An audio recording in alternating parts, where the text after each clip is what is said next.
On va revenir à la musique avec ce duo PNL, c'est un peu le duo de la rentrée et un nouvel album qui s'appelle Dans la légende. Natacha Priou nous explique pourquoi. Il détrône Céline Dion au palmarès des meilleures ventes d'albums. Un mois après sa sortie, Dans la légende est déjà disque de platine. Leur troisième album en 18 mois. Leur clip affole les compteurs YouTube en millions de vues en quelques semaines. PNL, c'est le carton rap de 2016. On voyage. Je m'en bats les couilles, je suis fire. Je vois que sur une plaquette taille. Je sais pas pourquoi je déraille. Derrière ces trois lettres, on sait peu de choses. Les deux frangins de 27 et 29 ans, originaires de Corbeil-Essonnes, se tiennent loin des médias et des majors. Autoproduit, PNL n'accepte aucune interview, aucune sauf une, pour un journal américain, de quoi bien attiser le mystère. Tu testes, on sort le bras. Je comprends pas pourquoi on comprend pas. Côté musique, ils importent le cloud rap, ou rap atmosphérique. Voix vocodée et nappe électro, PNL ralentit le tempo.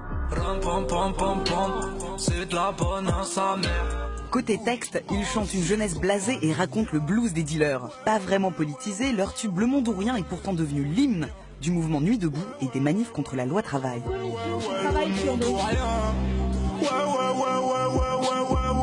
Moi ça me convient. Nouvelle génération de rappeurs, PNL c'est aussi une nouvelle esthétique. Chez eux, pas de grosses voitures ni de filles en string, cheveux longs et gominés, ils cassent l'imagerie gangsta. Je sais pas ce qu'on sera dans 10 ans, mais 10 ans. Et c'est peut-être pour ça que PNL est écouté tant dans les cités que dans les sphères branchées. Je suis seul sur ma planète et je nique tout en disant Hamdoullah dans ma galère. Alors ça vous intéresse l'univers de PNL? Oui, enfin le hip-hop en général, mais c'est justement un mouvement musical où il y a encore une grande liberté, une grande énergie. Je veux dire, et en même temps une totale indépendance. C'est-à-dire qu'ils ont compris, avant même la plupart des maisons de disques d'ailleurs, que le marché du disque, que le rapport à la musique aujourd'hui avait changé. Ils conservent une immense liberté et en même temps ça fonctionne. C'est-à-dire que le lien avec le public fonctionne.